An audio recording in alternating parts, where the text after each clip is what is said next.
जैसे मक्खी अथवा कौवे होते हैं जो घाव को ही कुरेदते हैं, गंदगी पर भी बैठते हैं।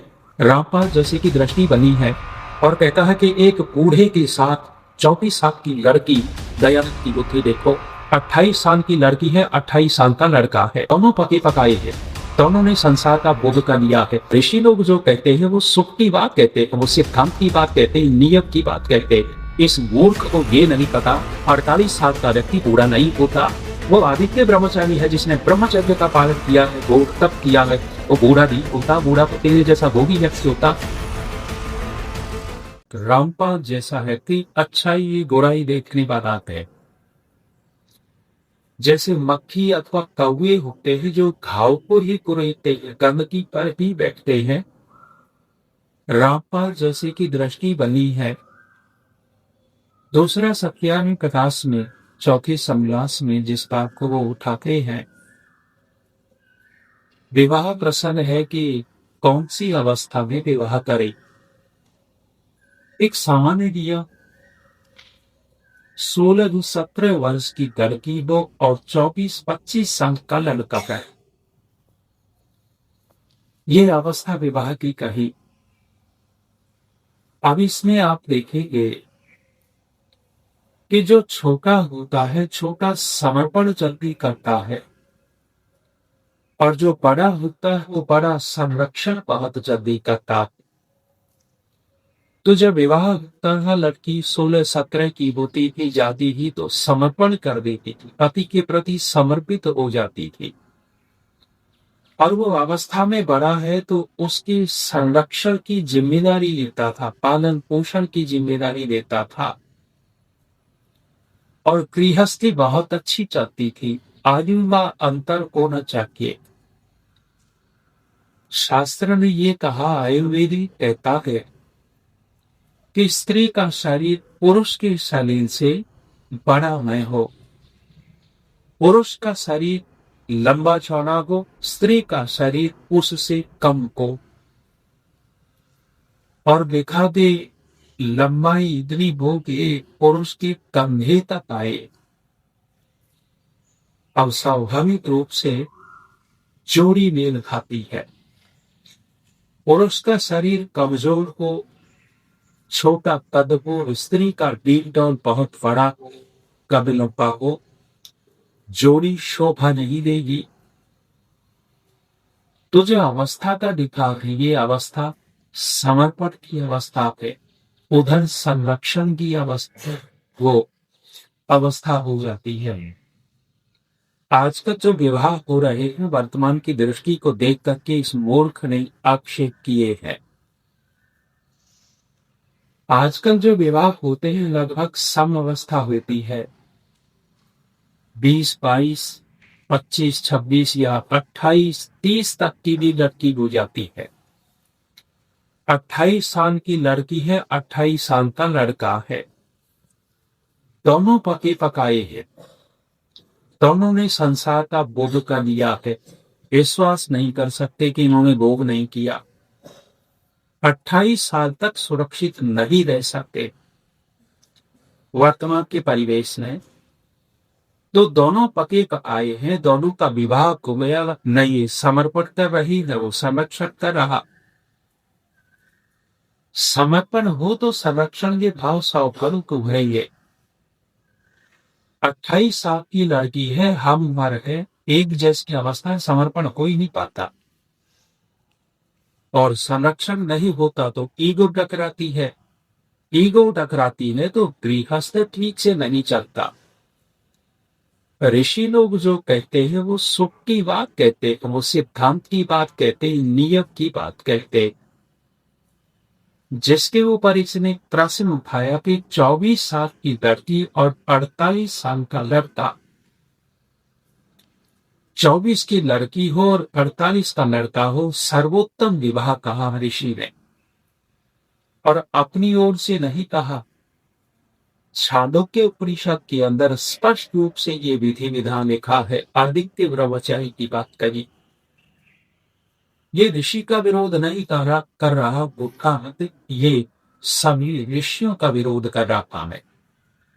ये तो वेद विरोधी व्यक्ति है, महर्षि ने अपनी ओर से बात लिखी नहीं, छांदोग्य उपनिषद के प्रमाण दिए हैं,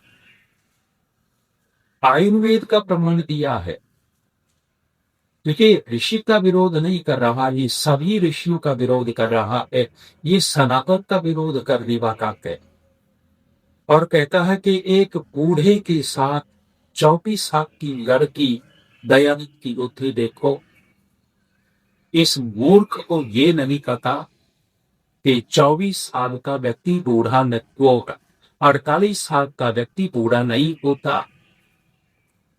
वो आदित्य ब्रह्मचारी है जिसने ब्रह्मचर्य का पालन किया है, घोर तप किया है, वो बूढ़ा नहीं होता। बूढ़ा तो तेरे जैसा भोगी व्यक्ति होता जो हर समय भोग विलास भी लगा रहता हो। वो 48 साल का तो वो बूढ़ा व्यक्ति होगा, भोगी व्यक्ति। ब्रह्मचारी व्यक्ति बूढ़ा नहीं होता। आज वर्तमान में भी हमारे आचार्य महिपाल जी हैं, आचार्य बलदेव जी के शिष्य ब्रह्मचारी आदित्य ब्रह्मचारी 75 साल की अवस्था हो गई है। उनको देखो, कोई कह दे में कि देख तक 75 साल के, आज वर्तमान में भी कम से कम 1200 कर लगाते हैं। 75 साल की होकर के 1200 कर लगाते, बैठक लगाते। ब्रह्मचारी यूढ़ा होगा, ये मूर्खानंद है, तेरे जैसा भूमि होता है। और 24-48 का जो दिया है वो कोई कोई पूछता था ये मिया कभी में के इसी अवस्था में विवाह करे। जो आदित्य ब्रह्मचारी रह करके सर्वशास्त्र पढ़े, उनके लिए बात कही है, जन सामान्य के लिए बात नहीं करी। तो विरोध दिया जाता है बुद्धिपूर्वक। मूर्खतापूर्ण विरोध जनता के अंदर भ्रम फैलाता है, और इसलिए भ्रम बहुत फैलाया है। और आश्चर्य तो ये है कि इन सरकार के लोग मिले हुए हैं और रोजाना बीजेपी के नेता उसके चरण पढ़ा रहे। इसका मतलब ये है कि मिल चुके बीजेपी। सरकार को केवल आपकी जनता चाहिए, वोट चाहिए, चाहे कितना ऊपर की व्यक्ति हो। एक और इसने विरोध किया, महर्षि ने लिखा कि ऐसे ऐसे हो 10 कुल छोड़ दे चाहते। 10 कुलों की बात कही। हीन प्रियम निष्कोशम निश्छन्न रोमसारसतम क्षया मया व्यपस्मारी स्वित्री पुष्टि पुरादी च। ये 10 का यह कुल का अर्थ परिवार है। कुल का अर्थ काम नहीं है, शहर नहीं है। लेकिन मूर्ख आदमी ने विरोध किया कि देखो, इन्होंने कहा तो फिर विवाह तक करे। और संकेत किए हैं कि भाई जिस परिवार में अनुमानसिक रोग आते हैं, किसी को बवासीर का रोग हो तो बवासीर का रोग अनुमानसिक होता है, नीचे से आता है। अब बाप को माँ को बवासीर था तो बच्चों को भी बवासीर है। उस रोगी के साथ लड़की का विवाह करें। दमे का जो रोग होता है, श्वास का रोग होता है, ये अनुमानसिक हो जाता, तो दमे के रोगी से विवाह करवाओगे। वहां कहा कि जो टीबी वाला रोगी हो, टीबी वाला हो, तो उस पर ही बात भी विवाह नहीं करी। क्षय रोग है, टीबी का रोग है, ये छूत का रोग है, दूसरे को लग सकता है। आज इलाज घोंट दिया है, वो अलग बात है। तो जो महर्षि ने कहा कि इनको छोड़कर के विवाह करें, तो बहुत सारे रोग के प्रसंग दिए। और कुछ कहे कि जहां भीड़ क्रियम गंदे काम होते हो, तो गंदे काम करने वाले परिवार भी विवाह नहीं करे। जहां समझदार लोग नहीं, उनको वहां विवाह नहीं करे। निश्छंद हो, जहां हमारी मान्यता के लोग नहीं, वहां विवाह नहीं करे।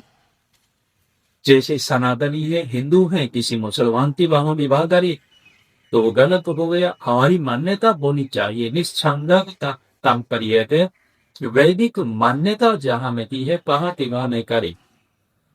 तो जितने भी इस रामपाल ने विरोध किए हैं वो बिना सोचे समझे विरोध किए हैं